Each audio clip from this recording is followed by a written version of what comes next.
Hey guys, and welcome back to our channel.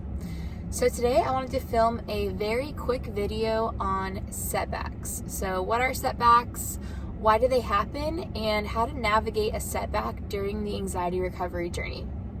So first, a setback is basically a good period following a very bad period. So for me, I would say I went maybe like between 8 months and a year of bad, just pure bad. And then started having some good days. The good days became better than the bad days as far as like a number. And let me say too, even during those good days, I still had a ton of symptoms. So basically I wasn't like homebound, you know. A setback is kind of like I would wake up and suddenly DPDR was 10 out of 10. I maybe would have like a nocturnal panic attack or something, or insomnia came back. All these symptoms started to come back kind of out of nowhere, kind of hits you like a train. And yeah, that's a setback. So setbacks typically, maybe they can last a couple days. They can last even like weeks to months, depending on kind of where you're at in your journey. But don't be discouraged because setbacks are guaranteed and they're part of recovery. It's basically just your body kind of getting back into like a homeostasis. So yeah, it's just part of recovery. It's part of the journey. Now, as far as setbacks go, why do they happen? It can happen for a number of reasons. The first reason, and it's actually probably like the least likely if you're responding correctly, is that maybe you're focusing on your symptoms too much, or you're fearing, or you're trying to fix it. So if you find yourself symptom chasing, or a big one is kind of getting sold on the lie that, oh, maybe this next new thing is going to help me recover. So, I don't know, little example here, right? Say you read about like chiropractic care or something, and suddenly you're like, oh my gosh, chiropractic care could heal me, so you start chasing this new route of recovery. That could be a reason why you're having a setback.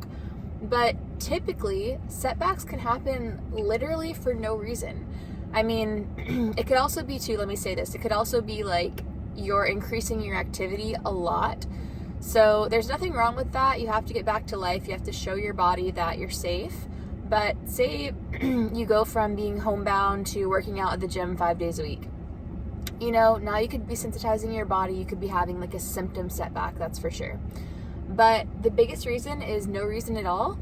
And your body could literally just be kind of going through the flows of recovery, and that's just part of the journey. So I would say, as far as what to do, how to navigate a setback, do not focus on it.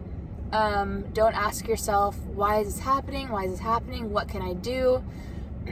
As you know, when it comes to recovery, the way out of recovery is showing your body that you're safe by not focusing, not fixing, just going along with the journey and responding properly to desensitize your nervous system.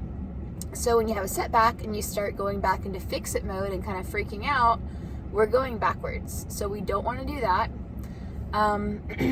One of the biggest things for me was when a setback would happen, I would feel like, oh my gosh, did I make any progress? And am I going to be stuck like this forever? Is kind of the progress a fluke, and this is my true baseline, and I'm always going to come back to this. This is probably the biggest one that's going to go through your head, and don't buy into this because it's simply not true. During a setback, you're going to have heightened anxiety, you're going to have heightened adrenaline, heightened anxious thoughts, symptoms, blah, blah, blah. So that's natural to have thoughts like that. But again, you are not stuck like this. It's literally just part of the recovery process, so treat it like that. Practical things that you can do, I would tell myself, if I have a setback, this is going to go away eventually. There's nothing I need to do.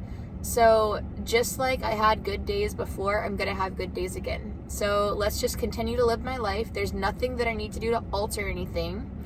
And that's a big thing too, is during a setback, if you continue driving, the way that you used to drive, and maybe like going in places, whatever you're struggling with, if you continue doing exactly the same thing with the heightened anxiety and you practice your response, you're actually going to grow your confidence because you're going to show yourself, oh, I can do this, even with the really, really, really high anxiety, because during those good periods, it's your time to like really practice the response And then during those setbacks, it's kind of like, I don't want to say a test, but it's kind of your chance to really like use the response when it matters the most.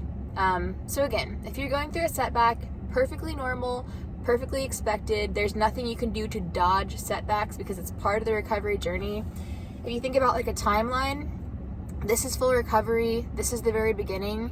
There's setbacks along the way, and the only way out and the only way to recovery is to get through the timeline. So you have to get through the setbacks and you have to respond properly. So head to my channel, check out the ideal response, because that's how you need to respond to anxiety in general to recover, especially during setbacks.